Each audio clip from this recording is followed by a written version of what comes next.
Hey, this is Mark, and today we're diving into one of the most emotionally loaded topics in mixed neurotype relationships: how to talk about mind blindness without being accused of attacking, blaming, or gaslighting your ASD spouse. Now, if you're the neurotypical partner, you may feel invisible. You probably said things along the lines of, "Whoa, that hurts me," and then your ASD partner looks confused. It's like, well, how did that happen? And then you say, well, we talked about this before, remember? And he doesn't remember it that way, and you feel erased again. Now, if you're the ASD partner watching this, when that happens, you kind of feel blindsided. You think, well, I thought I was being logical, and you're not trying to dismiss anyone. And suddenly you're accused of invalidating your NT wife's reality. So today we're going to slow things down and offer some advanced strategies, not just what to say, but how to reframe the entire conversation differently. Let's talk about the core misunderstanding. So we're going to define the issue carefully. Mind blindness is not cruelty. It's not intentional manipulation. It's a neurological difficulty with holding another person's internal perspective in working memory, especially under stress. Cognitive rigidity means the autistic partner may default to his version of events as the most accurate version, not because your version is wrong as the NT spouse, but because his feels internally coherent and structured.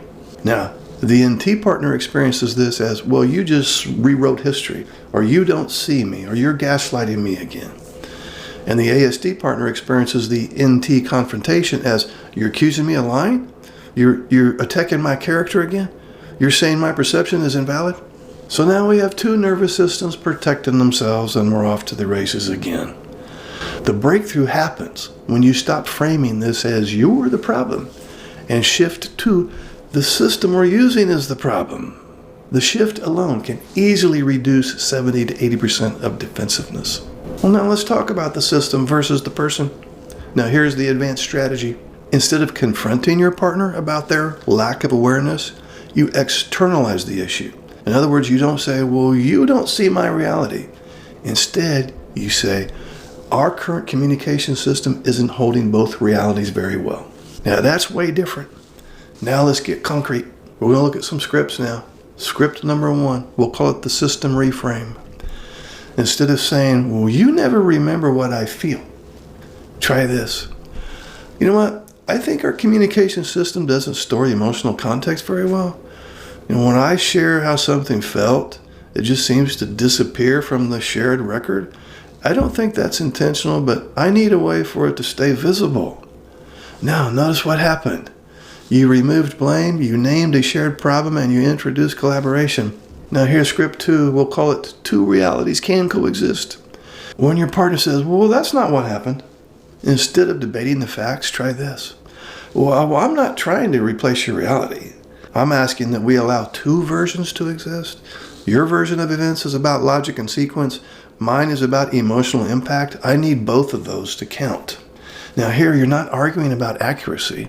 You're asking for inclusion. That distinction is powerful. Now script number 3, we'll call it preventing the gaslighting accusation. If your partner says, oh, so you're saying I'm gaslighting you? Just respond calmly with, no, I'm not saying you're manipulating me.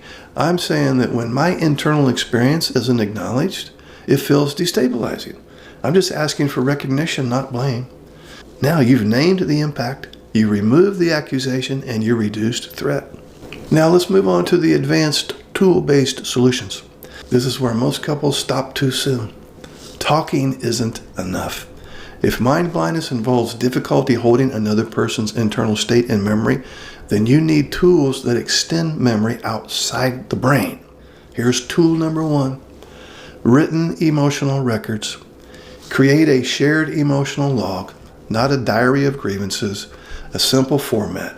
The event, my emotional experience, and what I need going forward. When it's written down, it becomes part of the shared system, not just a fleeting conversation. And you can say this, I'm not asking you to remember this perfectly. I'm asking us to create a record so neither of us has to rely only on memory. Here's tool number 2, the impact versus intent template. When conflict happens, instead of, well, you hurt me, try this. Your intent may have been neutral. The impact on me was painful. I want to separate those. Now, that reduces defensiveness dramatically. It tells your partner that you're not calling them malicious. You're describing your nervous system response. Tool number 3, scheduled perspective check-ins. Spontaneous emotional conversations are hard for many ASD partners, so schedule them. Once a week, say, is there anything from this week where our realities didn't match up? Let's slow it down and map both. Now, structure lowers anxiety, and predictability increases access to empathy. Now let's talk about managing your expectations as the NT spouse. This is the part no one likes to hear. Mind blindness may not disappear, and you may never receive spontaneous emotional mirroring the way you crave it. So if you're waiting for automatic validation or deep intuitive empathy or emotional mind reading, you're going to remain chronically disappointed. So here's the internal shift. Instead of, why don't you just see me? Try, given your neurology, what kind of acknowledgement is realistically available? That's not resignation, it's calibration. And as a result, you might get logical acknowledgement, behavioral adjustments, structured empathy, even though you may not get fluid emotional attunement on demand. And then you may have to decide, is structured empathy enough for me? That's not judgment, that's clarity. Inner peace comes when you stop fighting the neurological reality and start designing around it. Now let's talk about protecting yourself from feeling erased. If you repeatedly feel dismissed, you need internal anchors. And here are 3 grounding strategies. 1, document your reality. Write it down. Your experience exists whether or not it is mirrored. Number 2, build external validation. That could be therapy, support groups, friends who understand neurodiverse relationships. And 3, stop over-explaining. If you've explained your emotional experience clearly once or twice, repeating it 10 times won't create insight. It's just going to exhaust you and upset him. Sometimes the most regulating move is this, and here's your script. You know what? We see things differently. I've stated my experience, and I'm going to take care of myself now. That's not withdrawal. That's not abandonment. That's containment. And you can even say to your ASD spouse, this is nothing against you. It's just pro-me. Now here's the big takeaway. When you shift from you're the problem to our system needs better tools, defensiveness drops, collaboration rises, and emotional safety increases.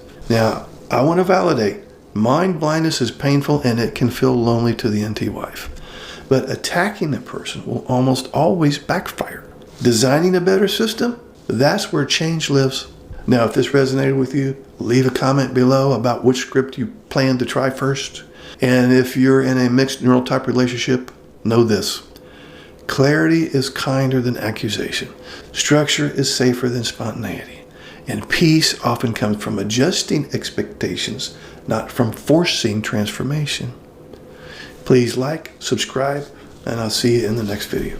Would you like to schedule a paid private coaching session? This will be in the form of a face-to-face Zoom call. Underneath any of my videos, you'll see this Calendly link. If you click on that link, it'll open up my calendar. You can pick the available days and times that works for your schedule. You'll get a follow-up email immediately after purchasing a session that will have the Zoom link that coincides with the day and time that you picked. I will get an email too that you scheduled a session, and I will be available on that exact day and time, and we will talk. I look forward to working with you.